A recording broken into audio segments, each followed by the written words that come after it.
چنانچہ حافظ ابن قیم رحمۃ اللہ علیہ نے الداء والدواء ایک کتاب ہے، اس میں لکھا ہے کہ جو انسان بھی گناہ کا ارتکاب کرتا ہے اس کو گناہوں کے نقصانات پیش آتے ہیں دنیا میں۔ ان میں سے ایک یہ ہے کہ نیکی کو دل نہیں چاہتا، نماز پڑھنا بوجھ ہوتا ہے، تلاوت کرنا بوجھ ہوتا ہے، مسجد میں آنا بوجھ لگتا ہے، نیک محفلوں میں آنا بوجھ لگتا ہے، دل گھبراتا ہے۔ جب بھی نیکی سے دل گھبرائے سمجھ لیں کہ یہ گناہوں کا وبال ہے۔ دوسری بات یہ کہ دل بے چین ہوتا ہے، دل کو سکون نہیں ہوتا۔ انسان جو چاہے کھائے، جو چاہے پیے، جہاں چاہے سوئے، ہر دنیا کی نعمت ہے ہاتھوں میں، سکون نہیں ہے، ڈپریشن ہے، اور یہ بھی نہیں کہہ سکتا کہ کس چیز کی کمی ہے، پھر بھی نہیں سکون، پھر بھی نیند نہیں آتی۔ ایک مرتبہ ایک صاحب نے رات کے 2 بجے فون کیا، دل پریشان ہے، دعا کریں۔ یہ وہ بندہ تھا جو کہتا تھا کہ میری اتنی انڈسٹریز ہیں کہ اگر میں اکاؤنٹس برانچ والوں کو کہوں کہ میرے ایسٹس کا اندازہ لگاؤ تو ان کو 1 مہینہ چاہیے حساب کرنے کے لیے۔ اس کا دل پریشان ہے، اس کو نیند نہیں آتی۔ ایئر کنڈیشن کمروں میں کمبل لے کے لیٹے ہوتے ہیں، کروٹیں بدلتے ہیں، نیند روٹ جاتی ہے، گولیاں کھانی پڑتی ہیں۔ ایک فیئر آف ان نون ان کے ذہن میں ہوتا ہے ہر وقت۔ اصل وجہ یہ ہوتی ہے کہ اللہ ان کے دلوں سے سکون کو چھین لیتے ہیں۔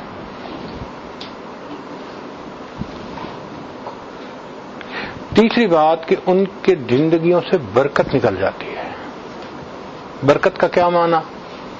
کہ کوئی کام ان کا پورا نہیں ہوتا، ڈیل ہوتے ہوتے رہ جاتی ہے، نوکری ملتے ملتے رہ جاتی ہے، بیٹی کا رشتہ ہوتے ہوتے نہیں ہوتا۔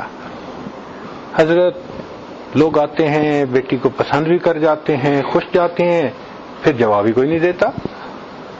کام نہیں سمٹتے تو کاموں کا ادھورا رہ جانا یا اپنے وقت میں کاموں کا پورا نہ ہونا بے برکتی کی دلیل ہے۔ نہ صحت میں برکت۔ آپ دیکھیں 24 سال کا نوجوان، جی مجھے لو بیک پین ہے، یہ بے برکتی کی کتنی بڑی نشانی ہے کہ 24 سال کی عمر میں اس کو لو بیک کی پین۔ اللہ اکبر کبیرہ۔ وقت میں برکت نہیں ہوتی، کام سمٹتے نہیں، زندگی کے کسی چیز میں برکت نظر ہی نہیں آتی۔ پھر ایک اس کے وبال یہ ہے کہ انسان سے نعمتیں چھننی شروع ہو جاتی ہیں۔ جو انسان ناقدری کرتا ہے، گناہ کرتا ہے، پروردگار پھر نعمتیں واپس بھی لے لیتے ہیں۔ ایک اصول یاد رکھیں کہ جو پروردگار نعمتیں دینا جانتا ہے وہ پروردگار نعمتیں لینا بھی جانتا ہے۔ اللہ تعالیٰ بندے کو ٹیبل کے دوسری طرف بٹھا دیتے ہیں، آج دینے والا تھا، کل مانگنے والا ہوتا ہے۔ حضرت ایک وقت تھا مٹی کو ہاتھ لگاتے تھے سونا بن جاتی تھی، آج تو سونے کو ہاتھ لگاتے ہیں مٹی بن جاتی ہے۔ حضرت لاکھوں لینے تھے ایک وقت تھا، آج لوگوں کے لاکھوں دینے ہیں۔ وقت بدل جاتا ہے، ایسے لگتا ہے کہ حالات رخ پھیر دیتے ہیں، عزت ذلت میں بدل جاتی ہے، انسان اپنی آنکھوں میں حقیر نظر آتا ہے اپنے آپ کو۔ اس لیے کہ نعمتوں کی قدردانی کی۔ اللہ نے تو نعمتیں دی تھی، میرا شکر ادا کرو۔ ہم نے گناہوں میں اس کو لگا دیا، عیاشیوں میں لگا دیا، اور اس کا نتیجہ یہ نکلا اللہ نے نعمتوں سے محروم کر دیا۔ اور ایک اس کی نشانی یہ کہ دعائیں قبول نہیں ہوتی۔ انسان جو مانگتا ہے ایسے لگتا ہے جیسے یہ دعا سنی ہی نہیں گئی، اس لیے یہ شکوہ عام ہو گیا جی ہماری تو سنتا ہی نہیں۔ بھئی اللہ تعالیٰ سب کی دعا کو سنتا ہے، مگر وہ پابند نہیں ہے کہ ضرور اس کو پورا کر دے۔ ان ربی لسمیع الدعا، میرا رب دعا کو سنتا ہے، مگر وہ پروردگار ہے، اس کی مرضی ہے، اس کے سامنے کسی کی نہیں چلتی۔ ہم عاجز مسکین بندے ہیں، عبادت کر کے راضی کریں گے تو وہ ہمارا لحاظ فرما لے گا، اور اگر نافرمانی کریں گے وہ ہمیں تگنی کا ناچ نچا دے گا۔ سروں سے پگڑیاں اچھل جاتی ہیں، دوپٹے اتر جاتے ہیں، گھر بیٹھے بٹھائے انسان ذلیل ہو جاتا ہے۔ بھائی چٹان سے جو سر مارے تو اپنا ہی سر پھوڑے گا نا، تو اللہ رب العزت کے ساتھ یہ معاملہ، تو گناہ کر کے ہم سکون کی زندگی نہیں گزار سکتے۔ اردو کا مقولہ ہے رہنا دریا میں مگرمچھ سے بیر۔ بھئی دریا میں رہنا ہو تو مگرمچھ سے بیر نہیں چلتا، جہان میں رہنا ہے تو جہان کے بنانے والے سے بیر۔ اس لیے ہمارے پاس ایک آپشن ہے، دو نہیں ہے، کہ ہم نیکی کی زندگی گزاریں، گناہوں کو چھوڑیں اور اپنے رب کو راضی کرنے کی کوشش میں لگیں، تب دنیا بھی کامیابی ملے گی، آخرت کی بھی کامیابی ملے گی۔ توبہ کرنی ضروری ہے، اس پر تو آپ نے بہت مرتبہ مضامین سنے۔ آج کا عنوان تھوڑا سا ڈیفرنٹ ہے کہ ایک بندہ توبہ کرنا چاہتا ہے، اس کو توبہ کرنے میں کچھ مسائل پیش آتے ہیں، وہ ڈسکس نہیں ہوتے عام طور پہ، کہ توبہ کرنے والا کیسے توبہ کرے۔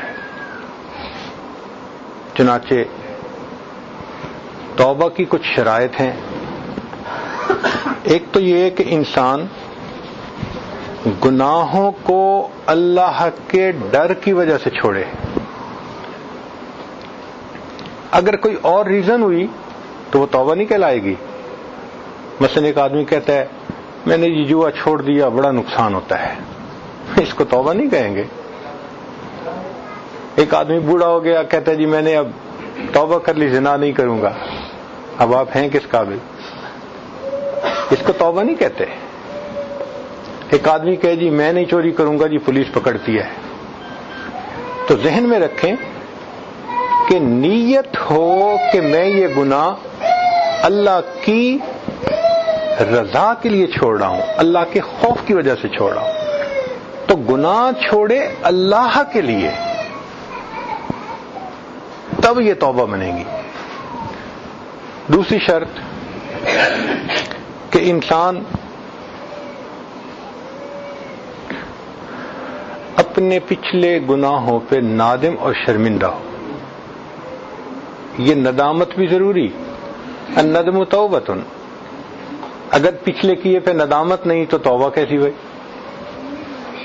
ندامت کا دوسرا نام توبہ ہے۔ انسان فیل کرے او اللہ میں نے بلنڈر کمٹ کیے، میں نے اچھا نہیں کیا، مجھے ایسا نہیں کرنا چاہیے تھا، میں نے غلطی کر لی، پلیز اب آپ مجھے توبہ قبول کر کے نیکوں میں شامل فرما لیں۔ ایک شرط یہ بھی ہے کہ آئندہ گناہ نہ کرنے کا دل میں عزم ہو، ارادہ ہو، عزم جازم، پکا عہد ہو۔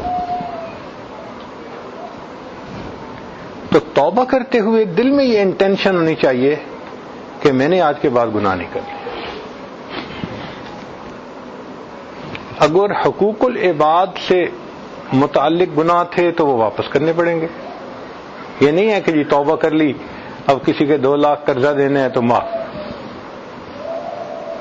ایسے نہیں ہوتا۔ حقوق العباد لوٹانے پڑتے ہیں۔ کسی کے دل کو تکلیف پہنچائی، معافی مانگیں، کسی کی غیبت کی، اس سے معافی مانگیں، کسی کے حقوق کو پامال کیا، اس سے معافی مانگیں۔ حقوق العباد کو سلجھانا پڑتا ہے، اور اس دنیا میں سلجھانا بہت آسان ہے، آخرت میں ان کو پے کرنا بہت مشکل کام ہے۔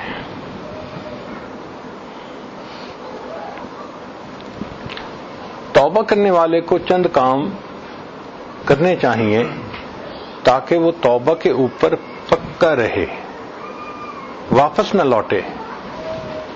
پہلا کام یہ کہ برے دوستوں کو چھوڑے۔ امام غزالی رحمۃ اللہ علیہ نے لکھا ہے کہ یار بد مارے بد سے بھی زیادہ برا۔ مارے بد فارسی کا لفظ ہے، مار کہتے ہیں سانپ کو، بد سے مراد زہریلا سانپ، کہ جو برا دوست ہوتا ہے وہ زہریلے سانپ سے بھی زیادہ برا ہوتا ہے۔ کیوں؟ اس لیے کہ سانپ ڈس لیتا ہے، انسان کی جان چلی جاتی ہے، برا دوست ڈس لیتا ہے، انسان کا ایمان ہی چلا جاتا ہے۔ اس لیے یار بد مارے بد سے زیادہ برا ہے۔ لیکن اگلی بات امام غزالی رحمۃ اللہ نے عجیب لکھی ہے، اس کو پڑھ کے تو ہمیں بھی حیرت ہوئی۔ لکھتے ہیں کہ یار بد شیطان سے بھی زیادہ برا۔ اب ذہن میں خیال آیا کہ بھائی وہ کلمہ گو تو ہوگا نا، گو فاسق فاجر سے ہی، بدکار سے ہی کلمہ تو پڑھتا ہے، اور شیطان تو بدبخت ہے، اس سے برا کیسے ہو گیا؟ مگر امام غزالی رحمۃ اللہ نے اس کی بھی لاجک دی، بہت خوبصورت بات سمجھائی۔ وہ فرماتے ہیں کہ دیکھو، جو شیطان ہے نا، وہ صرف انسان کے ذہن میں گناہوں کا وسوسہ ڈالتا ہے، انسان کے دل میں گناہوں کا وسوسہ ڈالتا ہے، اس سے اوپر تو کچھ نہیں کر سکتا، صرف میسج بھیجتا رہتا ہے گناہوں کے۔ آپ اس میسج کو نہ پڑھیں، میسج کو ڈیلیٹ کر دیں، یہ تو آپ کا اختیار ہے نا، وہ کوئی پابند تو نہیں کرتا، پڑھنا بھی ہے، اس پر عمل بھی کرنا ہے، یہ تو ہمارا سویٹ چوائس ہے۔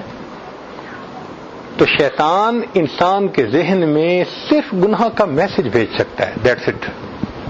فرماتے ہیں جو برا دوست ہوتا ہے وہ ذہن میں گناہ کا خیال ہی نہیں ڈالتا، انسان کو بازو سے پکڑ کر گناہ کا ارتکاب کروا دیتا ہے۔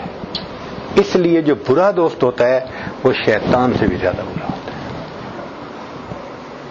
اور اللہ کی شان کہ ہم روز اللہ سے عہد کرتے ہیں، اللہ ہم نے بروں کو چھوڑ دیا، باوضو ہو کے عہد کرتے ہیں، مسجد میں کھڑے ہو کے عہد کرتے ہیں۔ وتر میں کیا دعا ہم پڑھتے ہیں اکثر ہم میں سے؟ وَنَخْلَعُ وَنَتْرُكُ مَن يَفْجُرُكَ، اے اللہ ہم نے خلو حاصل کر لیا، چھوڑ دیا ہر اس بندے کو جو فاسق و فاجر ہے۔ تو اللہ سے عہد کیا نا ہم نے، اور دن میں انہی سے دوستی کر رہے ہوتے ہیں۔ اس بے وفائی کی بھی کوئی انتہا ہے؟ تو توبہ کرنے والے شخص کو فاسق و فاجر لوگوں سے الگ ہونا لازمی ہے۔ اس کی مثال یوں سمجھیں کہ اگر ایک موتی کسی گندی نالی میں پڑا ہے، آپ اس کے اوپر پانی ڈالتے رہیں، ٹن پانی بھی ڈال دیں گے نا تو وہ صاف نہیں ہوگا، اس لیے کہ ذرا پانی ڈالنا بند کیا پھر گندا پانی اس کو گندا کر دے گا۔ اور اگر اس سے نکال لیں تو ایک چلو پانی ڈالنے سے وہ صاف پاک ہو جائے گا۔ اس لیے برے دوستوں کی محفل کو چھوڑنا وہ لازم ہے، آپشنل نہیں ہے، اس کے بغیر انسان توبہ پہ نہیں جمع رہ سکتا۔ حقوق العباد کی بھی معافی تلافی اور حقوق اللہ کو بھی پورے کرے۔ مثال کے طور پہ قضا نماز تھی، ادا کرے، زکوٰۃ ادا نہیں کی، اتنا عرصہ حساب لگائے ادا کرے، جو بھی اس کے اوپر حقوق ہیں ان حقوق کو پورا کرے، یہ بھی ضروری ہے۔ پھر آگے تیسری بات کہ حرام اور ممنوع اشیاء اگر ہیں تو ان کو تلف کرے۔ مثال کے طور پہ فوٹو البم بنائی ہوئی تھی، تصویریں لگی ہوئی تھیں، شریعت نے تصویر کو منع کیا۔ ایز اے رول تصویر حرام ہے، ہاں علماء نے ضرورت کے تحت اس کی اجازت دی ہے۔ الضرورات تبیح المحظورات، ضرورتیں جو ہوتی ہیں پھر شریعت انسان کو اجازت دے دیتی ہے۔ مثلا پاسپورٹ بنوانا ہے، آئی ڈی کارڈ بنوانا ہے، خروج عہدہ لگوانا ہے، عورت ہے مرد ہے آئیڈینٹیفیکیشن کے لیے ضرورت ہے، شریعت کہتی ہے کہ جی ہاں آپ بنوا سکتے ہیں، لیکن فن کے طور پہ تصویریں بنانا شریعت نے اس کو منع کر دیا ہے۔ اور اس کا حسن دیکھیے کہ شریعت نے منع کیا شرک سے، اور شرک کی ابتدا تصویر سے شروع ہوتی ہے، تو شریعت نے کہا نپ دی ایول ان دی بڈ، کیا امت کا مزاج بنایا کہ تم تصویروں والا مزاج ہی مت بناؤ۔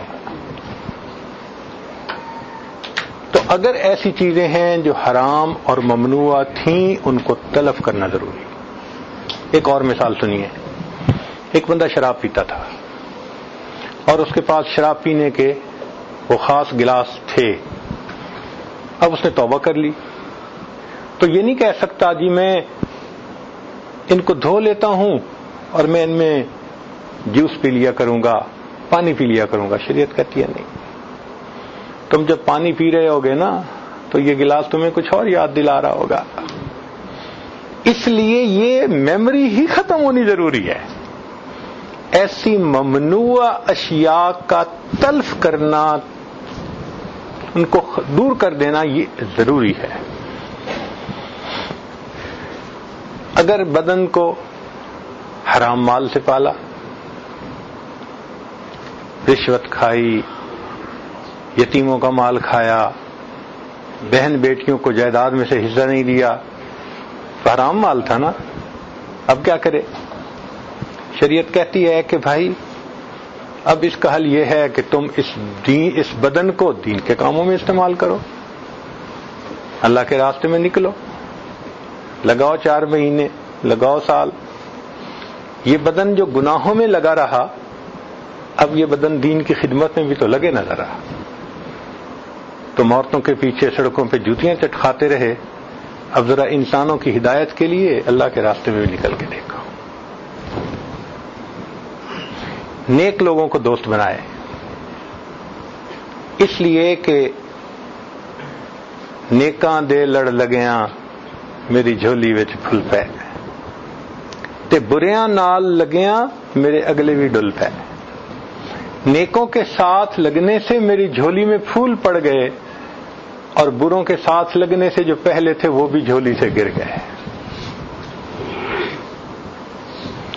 اور ایک اور نکتہ کہ انسان توبہ پہ پکا رہنے کے لیے جو متقدمین سلف صالحین میں تائبین گزرے ہیں ان کے واقعات کو یاد کرے۔